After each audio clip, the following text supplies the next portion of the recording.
Alright, thanks, James. So we continue with unemployment. Okay, and we're going to start looking at the effects of unemployment. Okay, you'll notice that Mr. Tungwa, in the past 3 days, okay, my lessons have been structured around giving you guys the facts about unemployment. Okay, trying to paint a picture in your head so you can see exactly where we are and how we are as a country. I hope I was able to paint that picture. Okay, I'm not going to rehash all the stuff that we spoke about. Okay, in terms of figures, in terms of who's more unemployed, male, female, in terms of who's more unemployed, older people, younger people, in terms of race, black, Indian, colored, white people. Okay, you guys now have a picture and understanding in your head. You know what type of unemployment rates we're sitting at in the country. You know now that there's 2 different types of unemployment, the strict definition and the expanded definition. Okay, so you know that it's 38.9% is that what type of definition, Pamela? Expanded. Okay, and you know why it's expanded and why there's a strict definition. Okay, you've got a basic understanding of unemployment in South Africa. At some point in time, before we end off this chapter, we will then look at the world as a whole. Okay, and see how many unemployed people there are out of the 7 billion people in the world. Okay, those facts and those stats might not be too accurate. Why? Because some countries might not have the same reporting standards or styles that we do. Okay, so at least we are, when you talk about 30.1% unemployment, that is a very, very well estimated figure. Whereas if you look at the world as a whole, you might find that certain countries might not disclose their true unemployment figures. Okay, so we might have a figure that's actually not 100% correct. Hence why we'll look at it at the end. No, I'm sorry. But surely the unemployment rate can never be 100% accurate. Surely. Cons, and why do you say that before I give you my views? Because people are constantly getting, losing jobs and then gaining jobs. Very true. So you guys, even when they say there's 60 million people of us in the country, surely that can't be 100% correct. Okay? I always ask the question, I'm 35 years old, I don't remember once ever being counted. I don't remember once anyone coming to me and asking me, are you know, so they generalize. They use the guys that are maths boffins in the class, the Piccolo, will tell you that they use something called the sample size. So out of a population of 60 million, if they can get views from about 6 million people, and then they'll use that as a sample size to generalize the rest of the population, which might not be the best of things, but at least it gives the government a good idea. Why would the government want to know how many people are unemployed? Stupid question, but let's just hear. Yes, Vanilla. See how the economy is doing. Okay, what else does the government want to know? So yes, you want to see how the economy is doing. If there's more people employed, you know the economy is possibly doing well. Okay, the more people unemployed, obviously, you might not find that it's doing well. Yes, sir? So they can see how to improve their policies and stuff like that. Very good points. Policies. Okay, government comes out with all these things, policies. Okay, there's different types of policies. The main ones are fiscal and monetary. Okay, but then they'll look at this and say, our unemployment rate is now going to be 50%.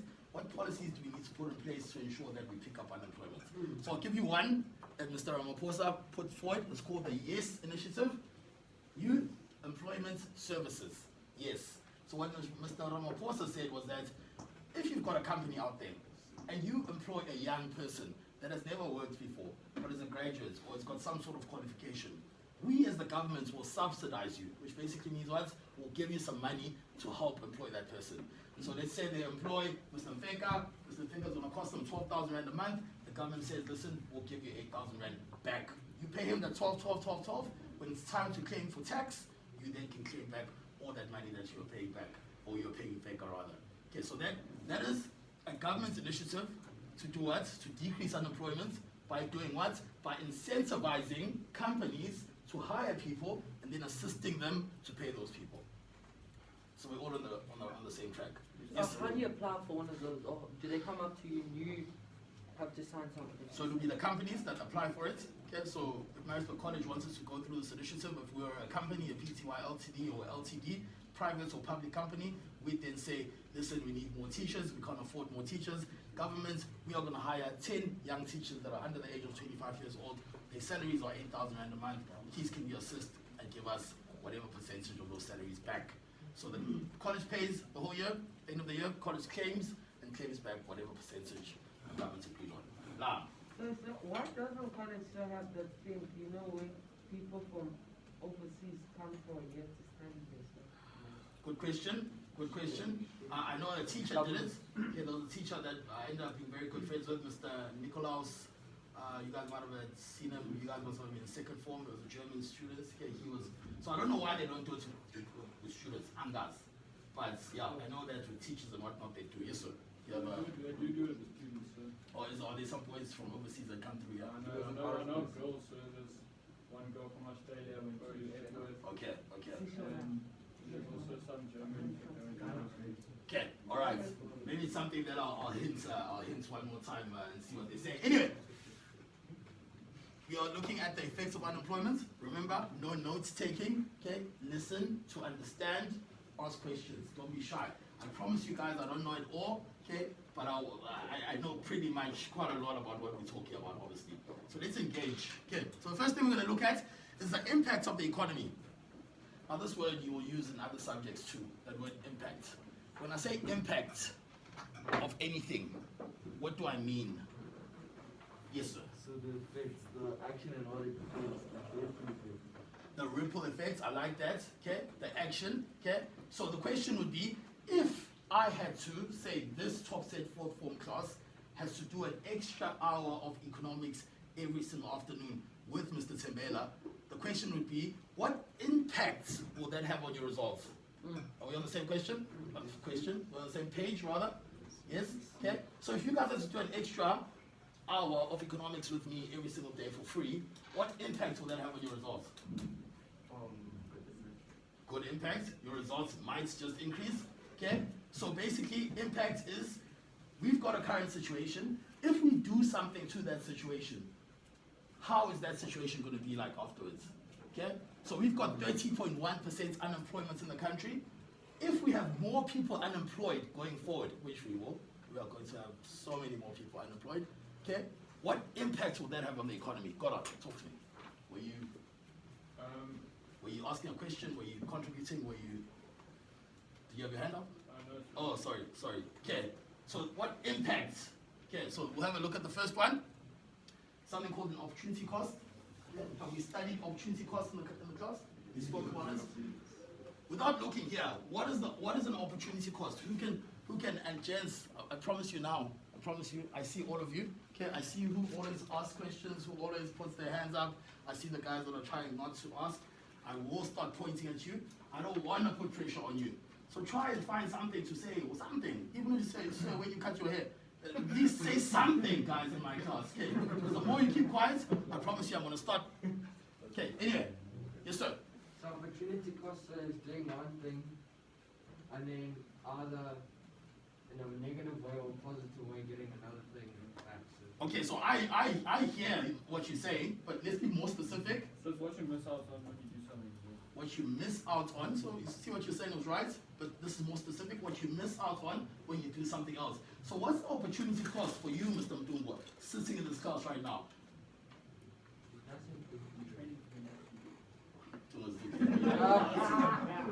So the opportunity cost, okay? Opportunity cost is missing out when you're doing something, you're missing out on something else. Okay, I'm now asking, what's the opportunity cost of Mdungwa sitting in this class? I'll answer that question. What's the opportunity cost of me standing here right now? I could be doing some other things, making more money in my business.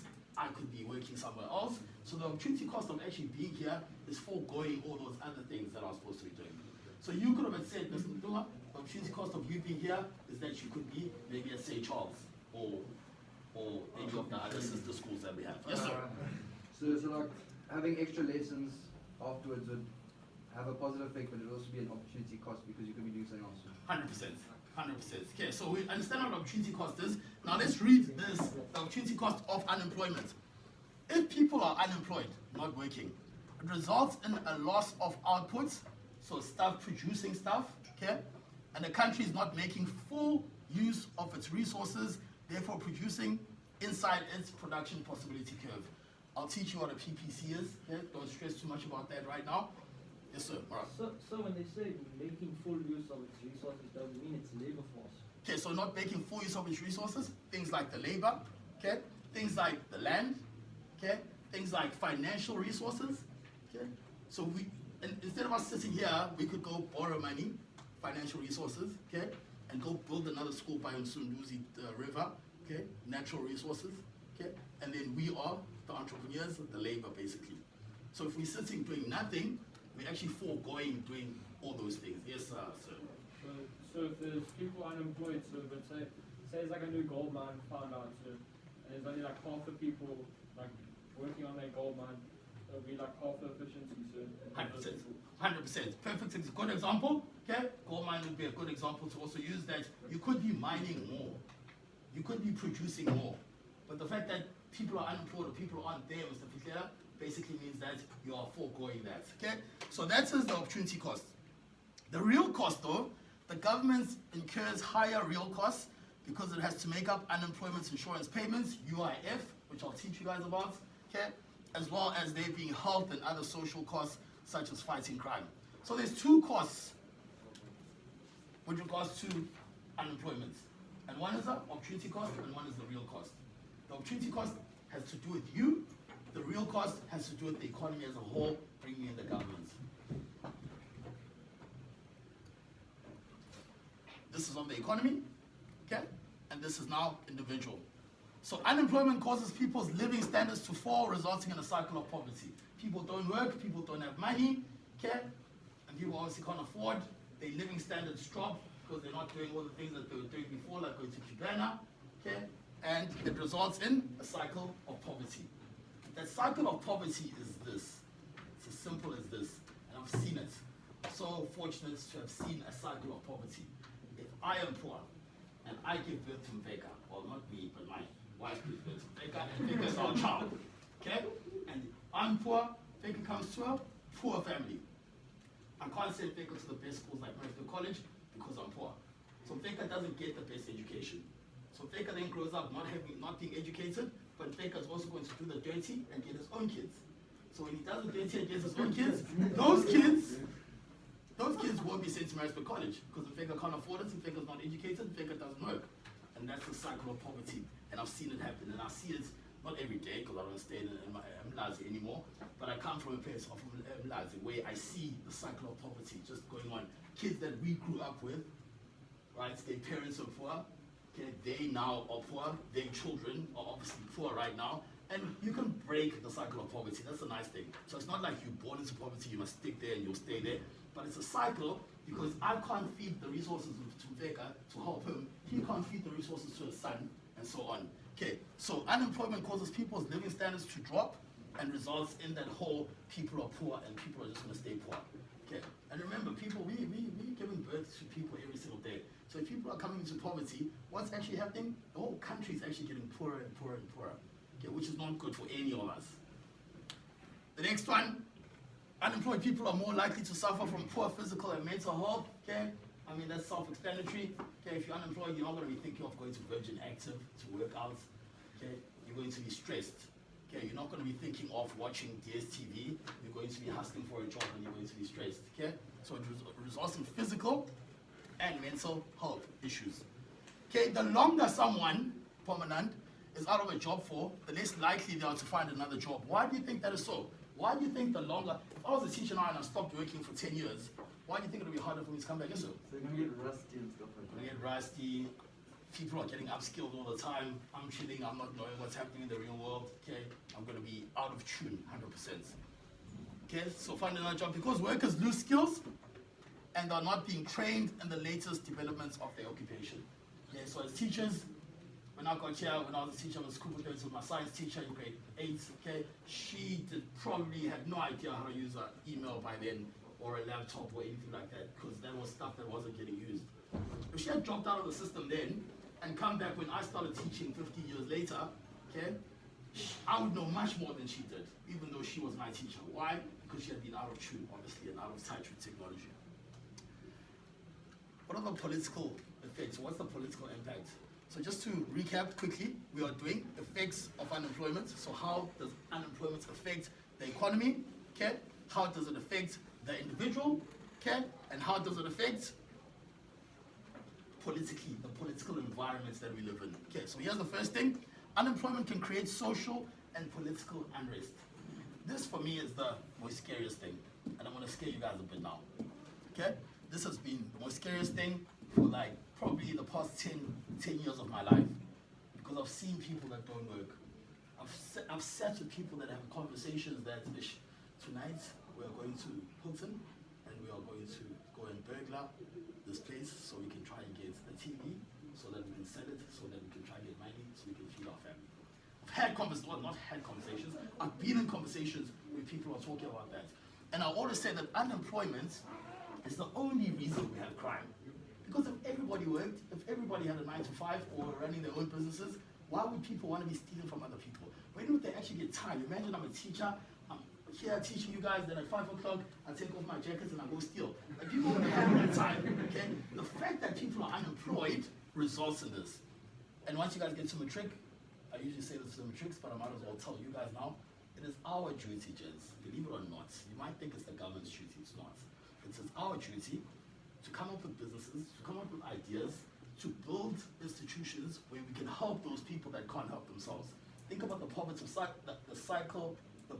cycle, thank you, okay? Think about the poverty cycle. Those people can't get out of that cycle unless somebody comes in and actually takes them out of it, or helps them get out of it. And that's why I say it's up to us. And the scary thing that I wanted to tell you is that if this continues, we will go to World War III. We will go to a civil war. Because the more people that don't have, and the less people that have, these people are eventually going to ask themselves, why don't we go and take from these people? And that's how crime starts. That's me being my pastoral care duties. So, but even in countries where they've got like a very low unemployment rate, there's still high levels of crime. So I beg to differ, okay? I beg to differ. I would say that, let's look at those stats. So America was a perfect example of a country with a very low unemployment rate. Okay, they had 5 million people unemployed before COVID. We had 10 million people unemployed before COVID. I am not saying for 1 second there's no crime in America. But I'm saying let's look at America, let's look at South Africa, let's look at the percentage rate of crime and murders and all of those things compared to the amount of people they have. And I promise you, if we get this, in fact, that can be your homework for tonight. If we get us those figures, and then we can actually have a look at them and hash them. So a lot of the crime in America is much more, it's more covered by the media than in South Africa. So those stats in America are more broadcasted to the whole world than the South African stats. Okay. Please do that homework for us, get us some of that information. One thing that I do want to mention, point that you're raising there's different types of crime. So there's something called white collar crime, blue collar crime, okay? Crime, like when you're dealing with fraud, when people are defrauding people's accounts. Okay, I had my account hacked into in December, a few hundreds were taken out, and I didn't notice because there was too much money in there in December. I got a phone call from the bank, and I'll show you the letter, gents. I've got a phone call from the bank saying that, listen, there's some activity in your account that doesn't make sense. You could not have withdrawn money in Cape Town and then withdrawn money in Joburg in one day. How did you, and then when I went to check my statements, somebody was taking 150, 200, 150, 200, and then they stopped it. Okay, so yes, if we have to mention that point, you might find that your more sophisticated countries would have not as many people doing crime, but the few people that are actually doing big crime, if that makes sense. Okay. Yes, sir. So you said that the more poverty we have, the more crime there will be. Yes, sir. But you said that the economy, it will always grow with poverty. So if we're always growing with poverty, then we'll always grow with crime. So the crime will only get worse here. When you say, I said it will always go with poverty, It'll grow grow with poverty. over the years because the cycle. Yeah, so I was saying, if you look at specific people within the economy, not the whole economy is going to grow with poverty. It's the people. So that's why I gave the example. If I start off being poor, my child is poor, his child will be poor, and that cycle will then not stop. But I'm not saying that the whole economy at the same time is going through the cycle, because I not everyone. understand, but it will still build over the years. It will build over the years. So therefore, Unless we come in and we take those people out of poverty, that's what I also said.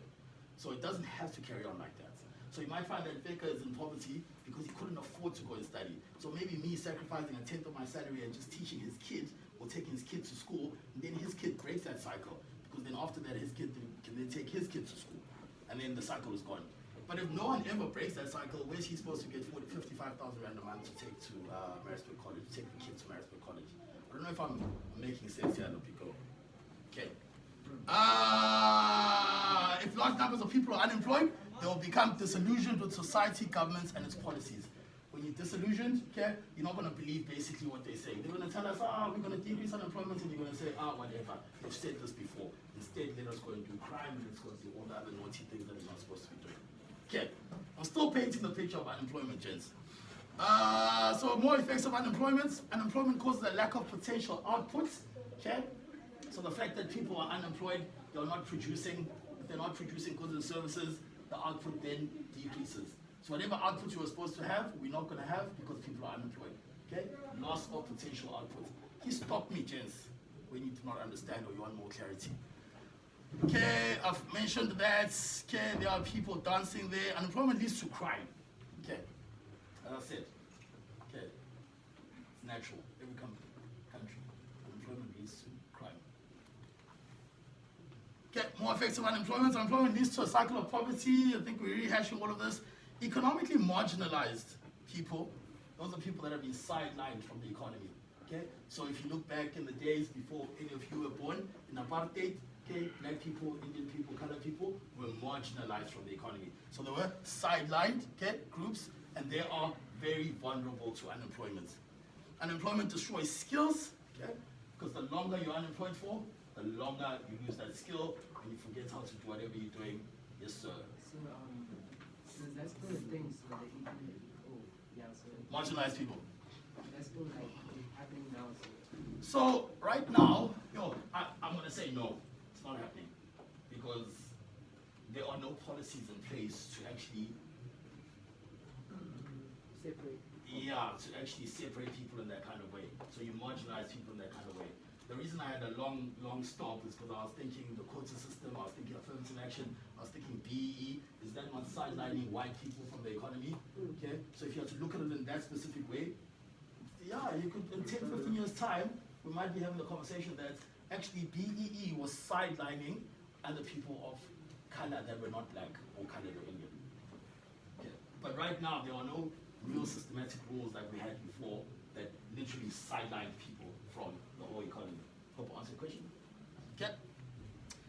Unemployment Insurance Fund. I pay, my salary is not, slip is not here. I pay, and everybody else that works has to pay something called UIF, Unemployment Insurance Fund. Okay, so it's like an insurance fund. So when you lose your job, get fired, when you get retrenched because of COVID, okay, and we don't have a job for you anymore, so we retrench you, you can then apply for an insurance employment fund.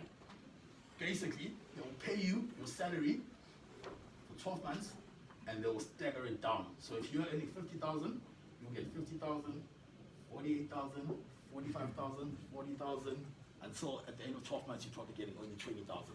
But that's money that you've been contributing to UIF, Unemployment Insurance Fund, and everybody has to contribute it. Yeah, I don't have to even pay it. College takes it out of my salary for me and pays it on my behalf. Yes, sir. So I thought UIF was 1% of your salary. 1% of? Salary. Yeah, so you still have to pay it, okay? But I'm saying that you don't have to, I don't have to physically withdraw 1% of my salary and send it over to the UIF Labor Department. College takes it out automatically and pays it. Yes, sir? So then, what if you retire? Will that become your retirement fund? So that's the thing with UIF. That if you never need it, you never needed it. It's like insurance. Okay? If you've got insurance on an expensive car and you drive that car and you never crash and you sell that car, it's not like they're going to give you that insurance back. Typical companies like our insurance now, College All Boy, have come up with ideas of how can we give back to those people that are driving safely? How can we give back to those people that have not had any accidents or anything like that? But technically, because it's insurance money, you never get it back. Okay. But now people have just recently been retrenched, even here at college, okay? Those people can now apply for UIF. If I quit because I don't want to be here anymore, I can't apply for UIF because I wasn't fired or I wasn't retrenched. I quit out of my own goodwill. So, but can't you do something to make them change? Yeah, you could do something to obviously get yourself fired and retrenched. Okay, so people who lose their jobs can apply for assistance from the UIF Insurance Fund. Okay, to be able to access money from the scheme, a person must first have contributed to the scheme. So obviously you can't just say, I am unemployed now, I need some UIF. You have to have been paying towards UIF. The benefits are also only paid for a few months, okay, as I was explaining. There's times, those are the effects and UIF. Are there any questions so far? Any questions so far? Yes, sir. So the money that was getting, so you know how during COVID, so there was like money getting paid out for people that couldn't get paid by their bosses. So, Yes, sir. so people were calling that UIF, but wasn't that what is it? What, there was some other name for it. That was UIF, okay?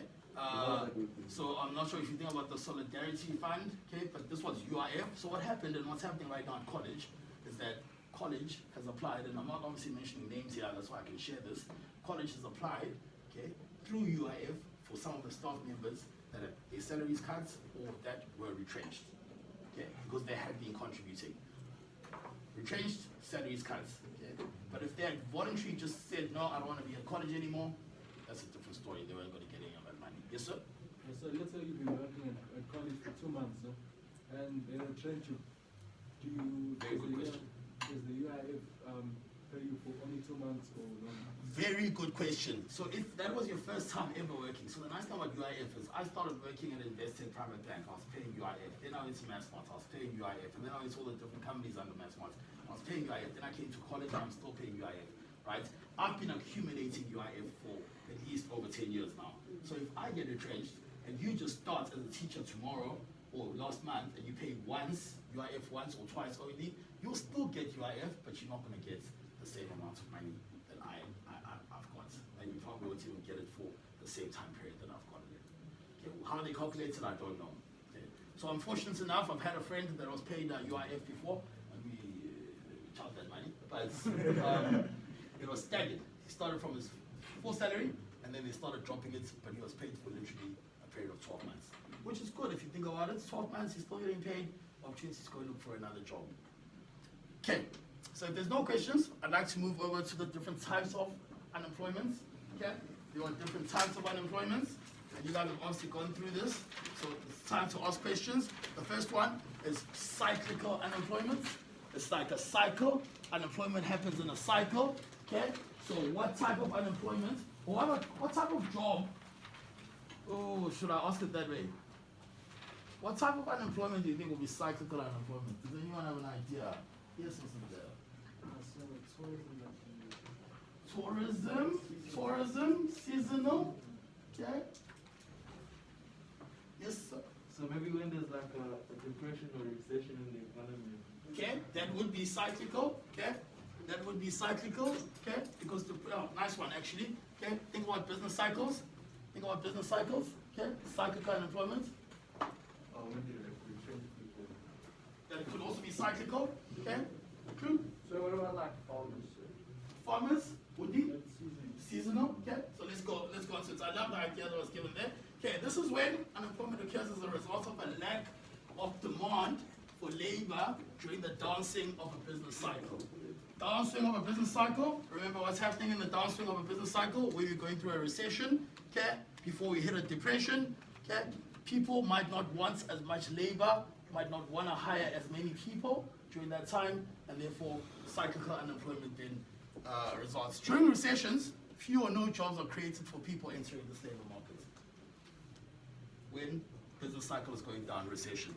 So we haven't officially gone into a recession, but you will tell your parents and you will tell your friends that Mr. Tembele told you we are going into a recession. Okay? In the next few months, it will be announced we are definitely going into a recession. So what will the government do or the economy to get out of it? Okay? Good question, which I'm not going to answer now, but they use policies, as we were speaking about. Okay? Either policies to pump more money in, policies to build bigger buildings so that you can employ more people to build those buildings, and new freeways or new buildings or new hospitals. Okay, and that's which country is doing that right now? The United Kingdom came out yesterday.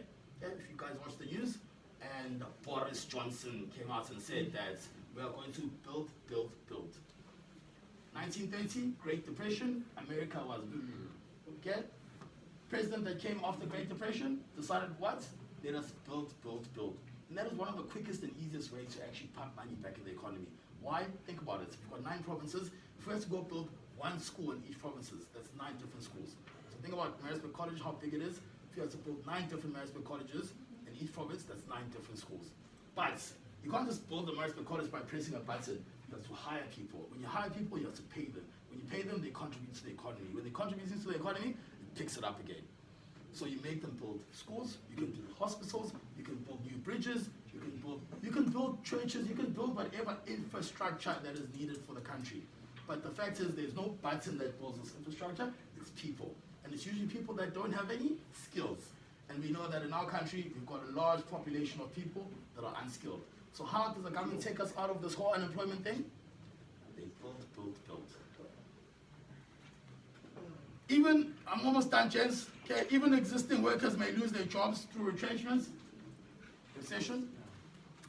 Once the economy improves, picks up again, however, the cyclical unemployed are employed again, and people entering the markets will find work much more easily.